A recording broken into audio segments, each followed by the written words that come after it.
چلنے کی ضرورت نہیں. کنا نصنعہ، ہم تو ایسا کرتے چلے آ رہے ہیں برابر.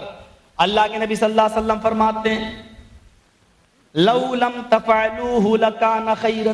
دیکھیے مسلم کے الفاظ، لو لم تفعلوه لکان خیرا، اگر تم ایسا نہ کرتے تو اچھا ہوتا. آپ نے یہ نہیں کہا مت کرو، آپ نے تاکید کے ساتھ یہ نہیں کہا کہ مت کرو. آپ نے کہا یہ نر یہ مادہ، کھجور میں بھی نر مادہ ہوتے ہیں کیا؟ آپ نے کہا کہ لو لم تفعلوا لکان خیرا، اگر تم ایسا نہ کرو تو اچھا ہو. لکان خیرا تو اچھا ہوتا اگر تم ایسا نہ کرتے. اب مسلم کے الفاظ دیکھو، فترکوہ، انہوں نے چھوڑ دیا. اللہ کے نبی نے جب فرمایا کہ تم ایسا نہ کرتے تو اچھا ہوتا، فترکوہ، تو انہوں نے چھوڑ دیا، نہیں کیا. اب انہوں نے نر مادہ نہیں بنائے، گاڑتے چلے گئے، بوتے چلے گئے. ایک طرف سے نر مادہ نہیں بنایا، ایک طرف سے زمین میں ڈال دیا. فنقصت، کھجوروں میں نقصان ہو گیا. اب غور کرو کیا ہوگا معاملہ. شروع سے باپ دادا کے زمانے سے وہ ایسا کرتے چلے آ رہے تھے، کھجوریں زیادہ پیدا ہو رہی تھی. اللہ کے نبی نے کہا اگر تم ایسا نہ کرتے تو بہتر ہوتا، اور انہوں نے چھوڑ دیا تو کھجوروں میں نقصان ہو گیا. آج کے اس دور کا اگر کوئی کٹملہ ہوتا، قبر پرست، مردہ پرست، تو کیا کرتا؟ اندازہ لگائیے گا. جو 4 سال 6 سال مسجد میں گیا، رب حب لی من الصالحین دعا کر رہا اور اللہ بیٹا بیٹی اس کو کچھ نہیں دے رہا ہے، اور ایک بار چلا جائے مزار پر. آپ کے ہاں کے باباؤں کے نام نہیں معلوم ہے، چھتری والا بابا سنا تھا علامہ احسان اللہ ظہیر سے، بس وہی ایک نام معلوم ہے. اب آپ اپنے باباؤں پر قیاس کر لو، ایک بار چلا جائے اور بیٹا ہو جائے تو اس کا عقیدہ جمے گا یا نہیں جمے گا؟ دیکھو 6 سال سے جا رہا ہوں مسجد میں نہیں دے رہا، بابا کے پاس 1 سال آیا ہوں تو مل گیا.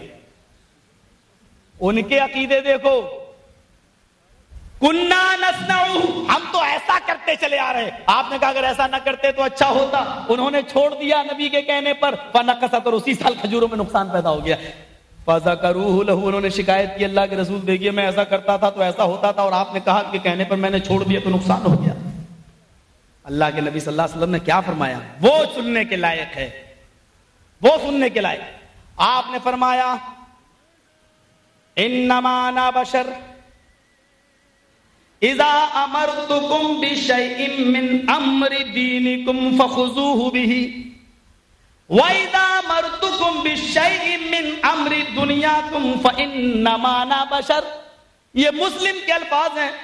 لوگوں میرے منع کرنے سے تم مان گئے، کھجوروں میں نقصان پیدا ہو گیا، یہ میں نے انسان ہونے کے ناطے سے، بشر ہونے کے ناطے سے تمہیں مشورہ دیا. اذا امرتکم بشیء من امر دینکم، جب میں تمہیں تمہارے دین کی کوئی بات بتاؤں تو اس کو لے لیا کرو، کیونکہ وہ میں تمہیں رسول ہونے کی حیثیت سے بتاؤں گا، بشر ہونے کی حیثیت سے نہیں. وہ میں رسول اللہ ہونے کی حیثیت سے بتاؤں گا، میں تمہیں ابن عبداللہ کی حیثیت سے نہیں. اور جب میں تمہیں تمہارے دنیا کا کوئی معاملہ بتاؤں، تمہارے کاروبار سے تعلق رکھنے والا جب میں تمہیں کوئی معاملہ بتاؤں، فإنما أنا بشر، تو مجھے بھی ایک انسان سمجھو، مجھ سے بھی غلطی ہو جاتی ہے. اگر یہ نقصان تمہیں ہوا ہے تو یہ میرے مشورے کی وجہ سے، یہ میں نے رسول ہونے کی حیثیت سے نہیں بلکہ ابن عبداللہ ہونے کی حیثیت سے بتایا تھا، تو میری بات چھوڑ سکتے ہو. یہ حدیث بتلا رہی ہے کہ آپ نے اپنی دونوں حیثیتوں کو لوگوں کے سامنے ظاہر کر دیا اور کہہ دیا کہ جب میں انسانیت کے مقام سے کوئی بات کہوں تو تم اس کو لے بھی سکتے ہو اور چھوڑ بھی سکتے ہو، جب میں تمہیں رسول ہونے کی حیثیت سے کوئی بات دوں تو اس کو چھوڑ نہیں سکتے. اس لیے آپ نے آمین ہونے کی جو دلائل کتاب و سنت میں موجود ہیں وہ آپ نے بشر ہونے کی حیثیت سے نہیں دیے، رسول ہونے کی حیثیت سے دیے، وہ آپ کو لینا پڑیں گے. رفع الیدین کے جو حکام موجود ہیں وہ رسول ہونے کی حیثیت سے دیے، وہ ماننا پڑیں گے. آج کا ترافی کا جہاں تک مسئلہ ہے میرے بھائی، وہ آپ نے بشر ہونے کی حیثیت سے نہیں بلکہ محمد رسول اللہ ہونے کی حیثیت سے دیے ہیں، اس لیے وہ ہمیں اور آپ کو ہر حال میں لینا پڑے گا. ایک دلیل اور دے دیتا ہوں بخاری شریف کی. حضرت مغیث کو اپنی بیوی بریرہ سے بڑی محبت تھی، لیکن دونوں غلام تھے، مغیث بھی اور بریرہ بھی. شریعت کا یہ قانون آج بھی ہے لیکن اب غلامی نہیں چلتی ہے. اگر شوہر اور بیوی دونوں کسی مالک کے غلام ہوں اور ان دونوں میں سے جو بھی پہلے آزاد ہو جائے، یعنی شوہر آزاد ہو جائے، تو وہ چاہے تو کسی دوسری لڑکی سے شادی آزاد عورت سے شادی کر سکتا ہے، یا اگر پہلے بیوی آزاد ہو جائے تو بیوی اپنے غلام شوہر کو چھوڑ سکتی ہے اور دوسرے آزاد مرد سے شادی کر سکتی ہے. یہ شریعت کا مسئلہ ہے. مغیث اور بریرہ دونوں غلام تھے، مالک نے بریرہ کو پہلے آزاد کر دیا. اب بریرہ کو آزادی جب مل گئی، بخاری کی روایت ہے، زید عمر بکر کی کتاب کی نہیں ہے، ایسی کتابیں تو آپ کو سڑکوں پہ مل جائیں گی. بخاری شریف اصح الکتب بعد کتاب اللہ، 6 لاکھ حدیثوں میں سے چھانٹ کر جس کو امام بخاری نے درج کیا ہے، 16 سال کی محنت میں درج کیا ہے. غور کریں، بخاری کی روایت. بریرہ پہلے آزاد ہو گئی. اب بریرہ نہیں چاہتی تھی کہ میں مغیث کے ساتھ رہوں، ان کو آزادی ملی ہے. شریعت کا مسئلہ ہے، قانون اپنی جگہ پر ہے، شریعت کی اجازت ہے. بریرہ نے اپنے شوہر کو چھوڑنے کا اعلان کر دیا مغیث کو، لیکن مغیث ہیں جو دیوانے ہیں اپنی بیوی کے، وہ چھوڑنا نہیں چاہتے ہیں. لیکن بریرہ آزاد ہے، وہ اپنے لیے دوسرا کوئی آزاد شوہر تلاش کرنا چاہتی ہیں کہ مل جائے. اب بخاری کے الفاظ سنو، جہاں بریرہ جا رہی ہیں حضرت مغیث انہی کے پیچھے پیچھے دوڑ رہے ہیں، بریرہ کو منا رہے ہیں، بریرہ کو سمجھا رہے ہیں، لیکن بریرہ مان نہیں رہی ہیں. بخاری کے الفاظ پر غور کرو، یطوف خلفہا، یہ الفاظ جیسے خانہ کعبہ کا طواف کیا جاتا ہے، چکر لگائے جاتے ہیں. یطوف خلفہا، حضرت مغیث بھی بریرہ کا طواف کر رہے ہیں، چکر لگا رہے ہیں، جہاں بریرہ وہی مغیث، جہاں بریرہ وہی مغیث.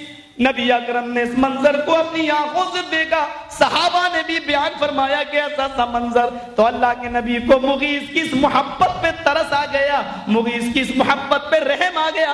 آپ نے سوچا کہ میں ہی خود بریرہ کو سمجھانے کی کوشش کروں. بریرہ کو بلایا، بریرہ ادھر آؤ. آئے بریرہ، کیا تم مغیث کی محبت کو نہیں دیکھ رہی ہو؟ جہاں تم جاتی ہو مغیث بھی وہیں جاتے ہیں، جہاں تم جا رہی ہو مغیث تمہارا چکر لگا رہے ہیں. ایسا پیار کرنے والا، ایسی محبت کرنے والا تمہیں کہاں ملے گا؟ اے بریرہ، میرا مشورہ ہے کہ تم مغیث کو نہ چھوڑو. یہ میرا مشورہ ہے کہ تم مغیث کو اپنے شوہر کی شکل میں قبول کیے رہو. ہو سکتا ہے چند دنوں میں اس کو بھی آزادی مل جائے اور وہ بھی آزاد ہو جائے. لہذا میرا مشورہ ہے کہ تم مغیث کو نہ چھوڑو، یہ تمہارے لیے بہتر ہے. اب بریرہ کا سوال دیکھو، نبی نے جب یہ کہا کہ یہ میرا مشورہ ہے کہ تم مغیث کو نہ چھوڑو، تو حضرت بریرہ فوراً سوال کرتی ہیں. بخاری کے الفاظ ہیں، تأمرونی یا رسول اللہ.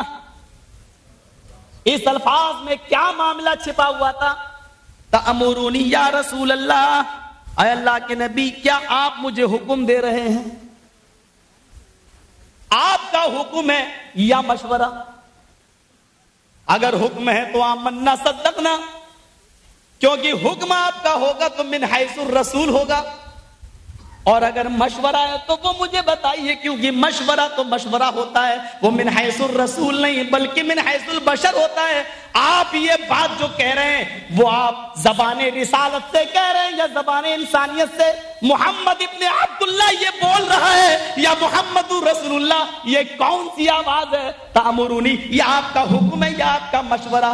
اللہ کے نبی کو بھی سچ بولنے میں ہچک نہیں آ رہی ہے، جھجک نہیں ہو رہی ہے. فوراً کہتے ہیں، آئے بریرہ یہ میرا حکم نہیں ہے، انما انا اشفع، میں تو مغیث کی طرف سے سفارش کر رہا ہوں، میں تو صرف مشورہ دے رہا ہوں. شریعت کا قانون تو وہی ہے جو تم کر رہی ہو، آزاد تم چاہو تو شادی کر سکتی ہو، لیکن یہ میرا مشورہ ہے، یہ میرا مشورہ ہے کہ تم مغیث کو نہ چھوڑو، اور یہ میں تمہیں حکم نہیں دے رہا ہوں، یعنی میں رسول کی زبان سے نہیں بول رہا ہوں بلکہ انسان ہونے کے ناطے بول رہا ہوں، خیر خواہانہ مشورہ دے رہا ہوں. تو حضرت بریرہ کا جواب سنو، کہتی ہیں، اے اللہ کے نبی، اگر یہ رسول کا حکم نہیں ہے، محمد ابن عبداللہ کا مشورہ ہے، تو فلا حاجت لی فی، تو اس مشورے کی مجھے ضرورت نہیں ہے، آپ اپنا مشورہ اپنے پاس رکھیں.